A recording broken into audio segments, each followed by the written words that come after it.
Hello and welcome back to my channel and welcome to another video. If you are new to this channel, my name is Frank Zhu and I'm a college professor teaching sociology, history and philosophy. I'm also an award-winning landscape photographer.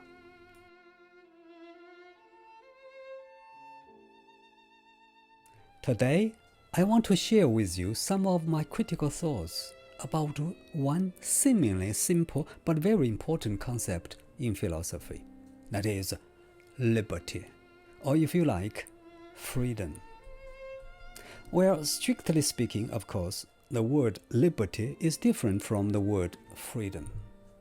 Liberty is often used to emphasize the limitations of government power over individual rights, whereas freedom is often used to focus on individual abilities to pursue their own interests.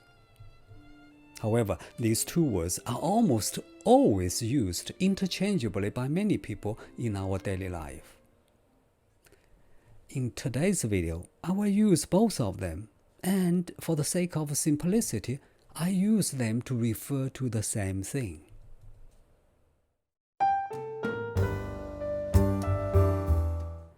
Freedom is usually defined as the state of independence, where you can do whatever you like without any restriction by anyone. For some people, freedom is such an essential value that they would sacrifice their life to get it. For example, Patrick Henry, who was a leader of the American Revolution, famously declared, "I know not what course others may take, but as for me, give me liberty or give me death." He said this on the eve of the American Independence War in 1775.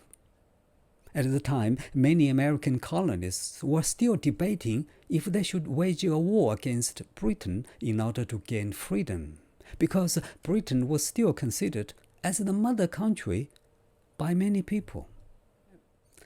But Patrick Henry insisted, "Give me liberty or give me death." Those high-sounding words immediately became popular and inspired many people to take up arms and fight for independence. It is no exaggeration to say that Patrick Henry's declaration played a crucial role in the American Revolution. Ever since then, this sentence has been quoted by many people to prove their claim that freedom is so important it is even more valuable than life. Nowadays, freedom is as important as in those days, perhaps even more so to those underprivileged minority groups. For them, freedom is also something they have to fight for. Martin Luther King Jr., for example, who was the leader of the civil rights movement in America, famously said, "Freedom is never voluntarily given by the oppressor. It must be demanded by the oppressed."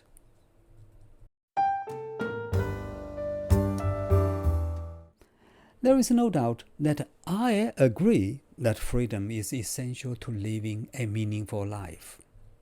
However, I want to emphasize that the concept of freedom is not as simple as some people may think. First of all, freedom can be defined in many ways.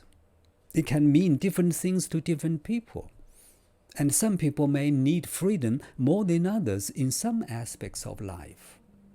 For Patrick Henry, freedom meant independence from the British rule. For other people, it can refer to individual autonomy, meaning that an individual should have the power to make choices about his or her life without excessive government oversight, such as raising children and doing daily activities. Some people may find the freedom of expression the top priority. For them, an individual should first of all have the right to speak without hindrance or restraint. This includes the right to criticize government officials, test theories against other people, and express individuality and autonomy. Besides, in their opinions, freedom of speech is essential to democratic self-governance, and that governments have a duty to prohibit hateful speech but should not abuse their authority to silence peaceful dissent. Similar freedoms include freedom of religion, the press, assembly, and so on and so forth. Moreover, freedom can be defined as the state of mind where you are free to think what you can think of. Such freedom may refer to the power to define yourself and create your own identity rather than having it imposed on you by other people. This can involve allowing your mind to be open, aware, and fluid, and engaging in activities like mind-wandering, free associating, and creative imagining. The concept of freedom is complex for another reason. That is, there are many limitations to it.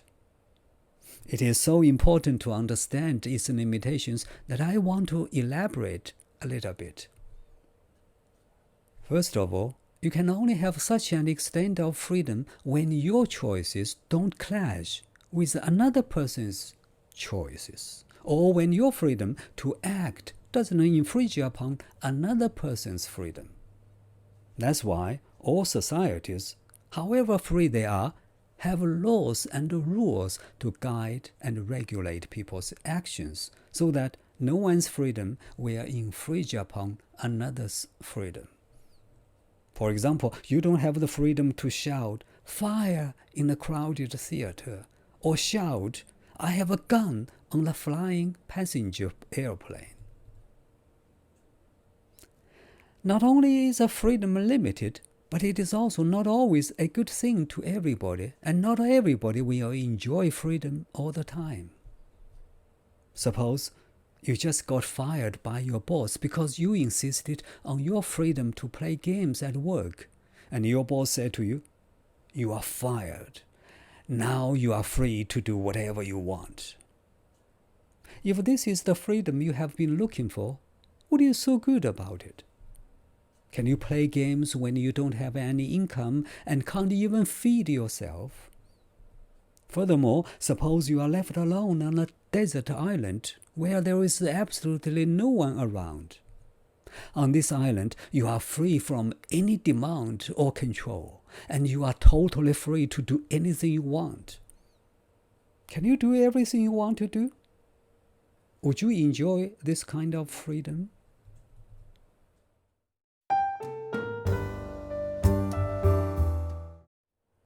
Therefore, it is important to look at the two sides of freedom, freedom from and freedom to.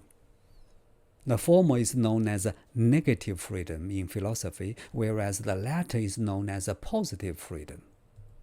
Negative freedom is a freedom from any external interference which prevents you from doing what you choose to do. Positive freedom, on the other hand, is freedom to do what you want to, and you can control your own life. One side of freedom should never be considered in isolation of the other. When you are free from something which may or may not be good, don't forget the other side of freedom. That is, do you have the freedom to do something? When you are free from your boss, for example, will you be able to play games all the time when you don't have a paycheck? When you are alone with total freedom on an island, are you really free to do anything you want to do? Can you play a game and enjoy it, or share your enjoyment with someone when you win the game on this island? How good is this kind of freedom?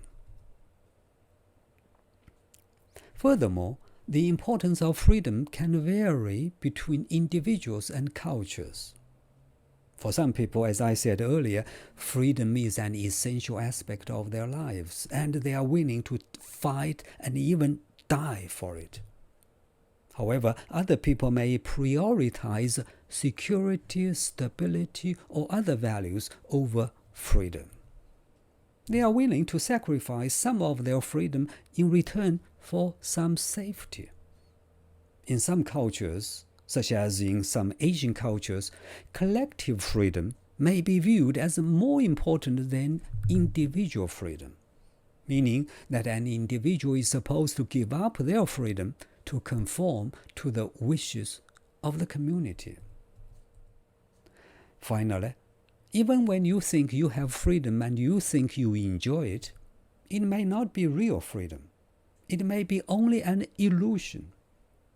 For example, you take a shower every morning. You may think taking a shower is your free choice because nobody or nothing forces you to take a shower every morning. But is that true? Would you take a shower every morning if you don't have a job to go to every day? Or if you are staying at a hotel where there is no running water, would you have the free choice to take a shower every morning? It is just not true that you can freely choose what to do.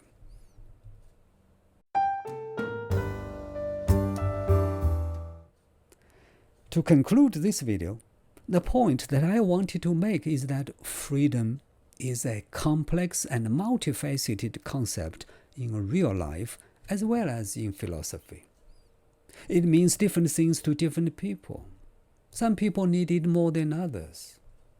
The importance of freedom also varies from culture to culture. Finally, not only are there limitations to freedom, but freedom may also not be real freedom as you would like it to be.